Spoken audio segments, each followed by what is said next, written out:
ignited minds of youth are the most powerful resource on earth, above earth and below earth. Doctor APJ Abdul Kalam.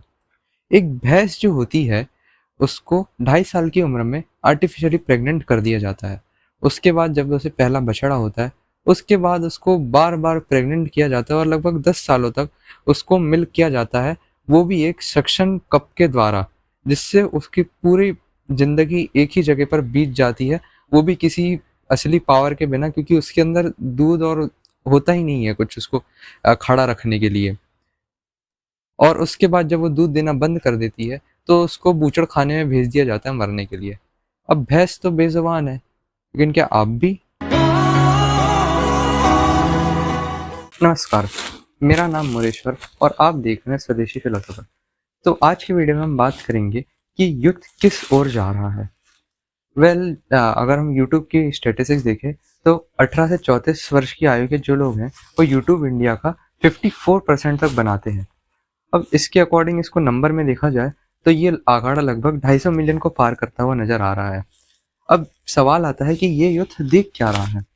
So trending वाला T24 नाम की website है, उस पर पता लगाने का पता चलता है कि ट्रेंडिंग पर अभी कुछ धुरंधर के सॉन्ग्स हैं, उसके बाद कुछ टैक्टिक्स और आईपीएल के शॉट्स, और तीसरे नंबर पर ब्रेन रॉट वाले शॉट्स हैं जिनके बारे में पहले ही वीडियो बना चुका हूँ। अब मैं तो ट्रेंडिंग के रिजल्ट से सेटिस्फाई नहीं हुआ, तो मैंने इंस्टाग्राम और यूट्यूब पर एक एक एक्सपेरिमेंट करा, और उस एक्सपेरिमेंट में मैंने देखा कि सबसे स्टार्टिंग में विद द यूट्यूब वन, तो मैं सबसे पहले यूट्यूब पर सर्च करूँगा डेली व्लॉग्स। और मैं डेली व्लॉग सर्च करता हूँ तो ठीक है, ओ भाई ये देखो ये आने लगता है।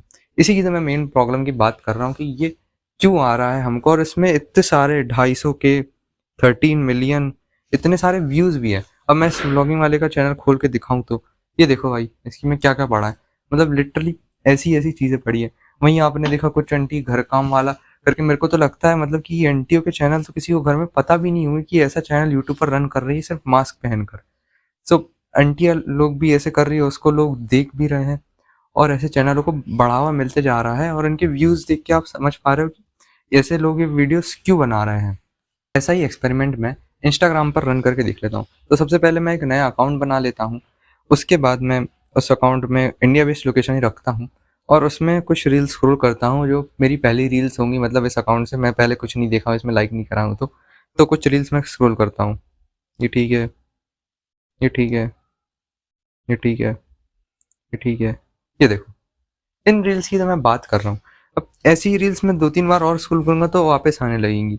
सो ये रील्स आ क्यों रही हैं? तो जैसा कि आपने देखा कि कैसे न्यूडिटी को मेन स्ट्रीम किया जा रहा है। अब इसमें ऑब्वियसली एल्डरली जनरेशन भी होंगे, पर हम मेजर मेजोरिटी जो है यूथ को मानकर चल रहे हैं। अब ये हो क्यों रहा है, ऐसा कंटेंट लोगों की फीड पर आ क्यों रहा है? तो इसका मेन रीज़न है CTR, क्लिक थ्रू रेट। नाम से ही समझ आ रहा है कि जो वीडियो किसी की फीड पर आता है और ड्यू टू थंबनेल या कुछ भी, अगर वो वीडियो कोई क्लिक करता है, उन सारे वीडियो जो फीड पर आ रहे हैं उनमें से जिस वीडियो को सबसे ज़्यादा क्लिक्स मिलते हैं वही वीडियो और दूसरों की फीड पर पुश किया जाता है। इंस्टाग्राम पर भी कुछ इसी तरीके से सबसे पहले आपकी लोकेशन देखी जाती है, फिर उसके बाद आपकी सिम देखी जाती है कौन से स्टेट की है। उस बेसिस पर आपके जो एरिया में जिस तरह की रील्स सबसे ज़्यादा कुछ समय में ट्रेंडिंग, मतलब ट्रेंडिंग होती है, वो आपको दिखाई जाती है। जो कि आपने देखा कि इस देश में किस तरह की रील्स ट्रेंडिंग पर है। Now let's go deeper to the second part of our video, which is the root cause of everything. 2018 में गवर्नमेंट ने इसका लगभग 827 वेबसाइट्स पर तो बैन लगा दिया था, पर शॉर्टली आफ्टर ही लोग VPN यूज़ करने लगे, और उसी के कुछ समय बाद मतलब लॉकडाउन में ही लगभग हैमस्टर जैसी वेबसाइट्स का राइज हुआ। अब इंडियंस जो है और हर कोई रेस अपने ही रेस का कंटेंट देखना ज़्यादा पसंद करती है, जिसमें हैमस्टर का बड़ा अच्छा रोल रहा है। The problem is not just with only corn, लेकिन a man's greed has no limits. इंसान जब एक हद तक इसको सब सादा सूदा देख लेता है तो इससे बोर हो जाता है, फिर उसको मसाला चाहिए होता है, उसको तड़का चाहिए होता है। वो ये वेबसाइट इजीली प्रोवाइड करती है, जैसे कि अलग अलग डिफरेंट रिलेशन एंगल्स दिखाना, जो सबसे शुद्ध तरह के रिलेशंस होते हैं उनको भी इतने गंदे तरीके से दिखाना। फिर दूसरा आ जाता है 2 से ज़्यादा लोगों को, इवन 10 तक लोगों को इन्वॉल्व करके दिखाना। ये सब चीज़ें वो लोगों को मज़ा देने लगती है, इसी को इंसान एंजॉय करने लगता है। और इस चीज़ को जब इंसान एक हद तक देख लेता है तो अपनी लाइफ में गुप्त रोगों को इनवाइट कर लेता है। और इन गुप्त रोगों में भी 2 मेन होते हैं, एक तो पहला इरेक्टाइल डिसफंक्शन और दूसरा प्रीमेच्योर इजैकुलेशन। अब इसका सॉल्यूशन ऑब्वियसली इन सब चीज़ों को हेवीली रिस्ट्रिक्ट करना तो नहीं होगा, लेकिन आई सजेस्ट कि सबसे पहले तो इन चीज़ों को और ज़्यादा डिटेल में अच्छे से स्कूल में मर्यादित रूप से सिखाना चाहिए, जिससे कि लोग इसको इंटरनेट पे ढूँढने ना जाएँ और अलग-अलग चीज़ों में पड़ जाएँ। सबसे पहला पॉइंट तो ये है मेरा। और दूसरा ये है कि फ़िटनेस को थोड़ा और ज़्यादा एक्सपोज़ किया जाना चाहिए स्कूल्स में, ताकि इंसान एटलीस्ट 18 साल की उम्र तक जब तक वो स्कूल में तब तक फिट रहे। क्योंकि हम देखते हैं कि हमारा सिर्फ़ 2 गेम्स पीरियड तक फ़िटनेस को लिमिटेड कर दिया जाता है। अब इस चीज़ में जो स्टैट्स है वो सिर्फ़ इंडिया के ही लो नहीं है, बट हम देखें तो टॉप रैंकिंग में तो यूएस ही आता है, फिर पाकिस्तान और बांग्लादेश का तो कहना ही क्या। उसके बाद हम अगर चाइना की बात करें, तो यहाँ पर थोड़ा-सा एक्सेप्शन देखने को मिलता है। सबसे पहले तो जो मैंने पॉइंट एक्सप्लेन किया 2 गेम्स पीरियड का वीक हफ्ते भर में, तो ये चाइना में नहीं देखा जाता है। चाइना में मतलब मेजॉरिटी ऑफ द स्कूल्स में बच्चों को 1 आवर का, बच्चों को भी नहीं मतलब जब तक स्कूल रहता है तब तक 1 आवर का फिज़िकल फ़िटनेस करना तो कंपल्सरी है डेली। उसके बाद हेवीली रिस्ट्रिक्शन होने के कारण मैं ज़्यादा देख नहीं सकता हूँ कि चाइना की स्टेट्स क्या हैं। बट रिपोर्ट्स ये सजेस्ट करती है कि लगभग वो 200 मिलियन के पार जाता है, क्योंकि वहाँ पे भी यूथ को स्ट्रेस तो है। तो इस वजह से वहाँ पे भी 200 मिलियन के पार का आंकड़ा सजेस्ट किया जा रहा है। अब इस टॉपिक के बारे में जितना बोला जाए उतना कम है, क्योंकि इस टॉपिक के बारे में बहुत सारी चीज़ें बोलने को और उनके सॉल्यूशन भी बहुत सारे हैं।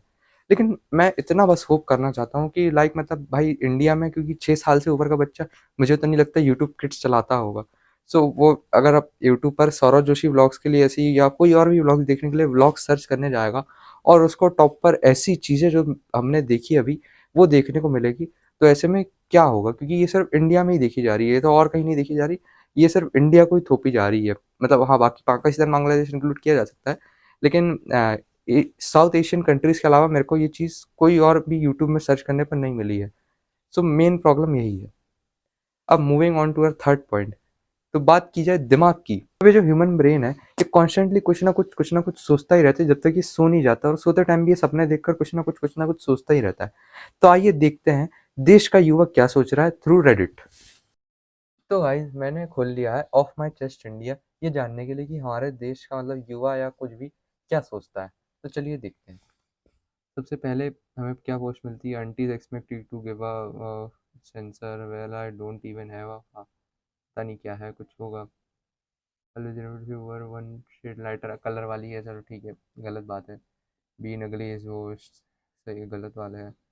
राइट नाउ अब लोगों को ये ऐसी चीज़ों चीज़ों की मैं बात कर रहा था भाई, लोगों को खुद में खुश नहीं रहना है, दूसरों के हमेशा दूसरों पर डिपेंडेंट रहते हैं। फिर उसके बाद need some open perspective and support, I have been dealing since past year, I need a close bond with a girl. फिर वापस वो बकवास बातें करने लगे इसमें, she was my close person, ऐसा ऐसा मतलब ऐसे बेवकूफ़ लोगों से ही तो देश परेशान है, अभी तक इसी सब में पड़े हुए हैं। वाई आर पुअर, यार ये छोड़ो। आई एम कंसिडरिंग संन्यास and giving up, and I hate reality when you struggle work feed your stomach, I hate this daily habit of working every day. अब ऐसे लोगों के बारे में मैं ज़्यादा ही क्या बोलूँ। प्रिटी है girls have it so much better. अब ऐसे लोगों को भी ज़्यादा समझा, अभी इस बारे में वीडियो नहीं बता रहा हूँ ज़्यादा डिटेल में। I hate when my relationship with my mother, ठीक है, इसको स्किप करो। Ended been friend with a dumb girl. फिर लोगों को ऐसे ही बारे में सोचना है, इसको कितने टाइम लग गया होगा पता नहीं, इसने कितना, चलो इसकी पोस्ट क्लिक करके देखते हैं।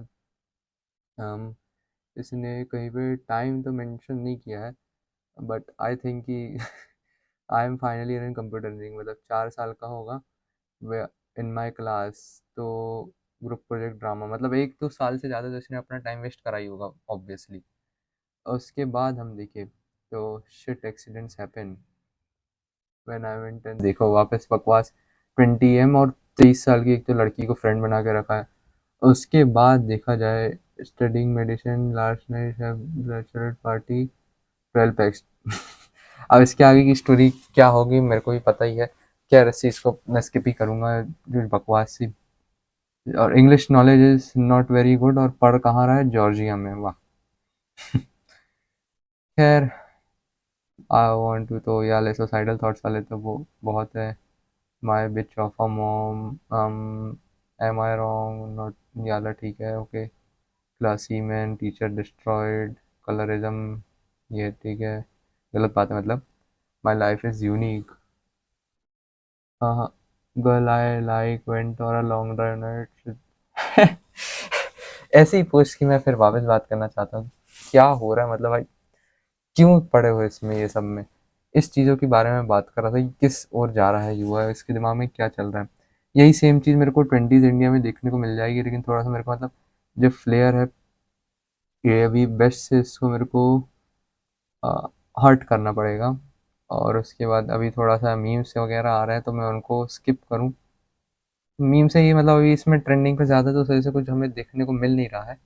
बट इसमें भी पहले जितना मेरे को पता है बहुत ही बकवास बकवास टाइप के टॉपिक्स ट्रेंडिंग रहते थे। मेरा ये बेस्ट फ्रेंड ऐसा हो गया, मेरा बेस्ट फ्रेंड का वैसा हो गया।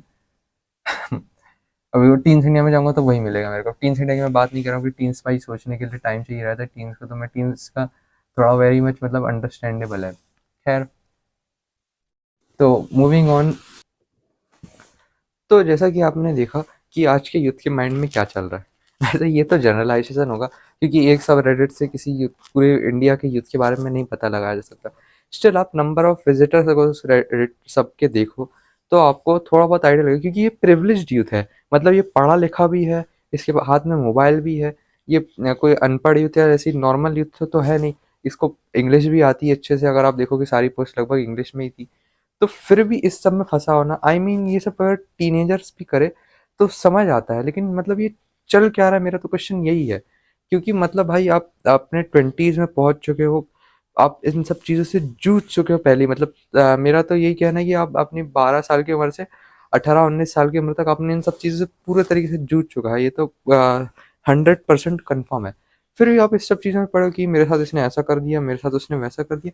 मतलब आई मीन वाई? क्योंकि इस चीज़ का कोई सॉल्यूशन भी नहीं है। क्योंकि हमने जो पहले के टॉपिक्स कौन के ऊपर बात की, उनके ऊपर तो एटलीस्ट आपका एक ही एनीमे है, वो है आपकी खुद की अर्जेस, आपकी खुद की लस्ट। पर यहाँ पर तो मतलब आप कि एनिमी जो है वो सबसे पहले आपका ईगो है, फिर उसके बाद आपका ग्रीड भी आपका एनिमी है इस जगह पे। उसके बाद मतलब इतने सारे एनिमी है कि आप इस चीज़ से निकलने के लिए कोई ट्राई भी करो तो आप नहीं निकल पाओगे इससे। तो मेरा तो यही मानना है कि आपको सिर्फ भगवान ही निकालना चाहे तो निकाल सकता है, वरना आप इस चीज़ में फंसे रहोगे तो फंसे ही रह जाओगे। आपका करियर भी बन जाएगा, लेकिन फिर भी आप इसमें फंसे के फंसे ही रह जाओगे। और आपका जो एक मेंटल हेल्थ होती है वो पूरी की पूरी फकअप हो जाएगी। तो आई डोंट थिंक सो कि इसका कोई एक सोल्यूशन हो सकता है। ये वीडियो बनाने का मेन मोटिव मेरा यही था कि मैं अवेयरनेस फैला सकूँ। जो वो फालतू के व्लॉग्स अभी भी फ्लोट कर रहे हैं इंटरनेट पर, और जो रील्स आ रही है उनके बारे में। बाकी चेंज तो अंदर से ही लाया जा सकता है। याद रखिएगा, आचार्य चाणक्य ने कहा है, दृढ़ इच्छा शक्ति नियति को भी बदलने का साहस रखती है। इसी के साथ मैं वीडियो को खत्म करता हूँ। Thank you for watching, like and subscribe, and see you in the next one. जय सिया राम।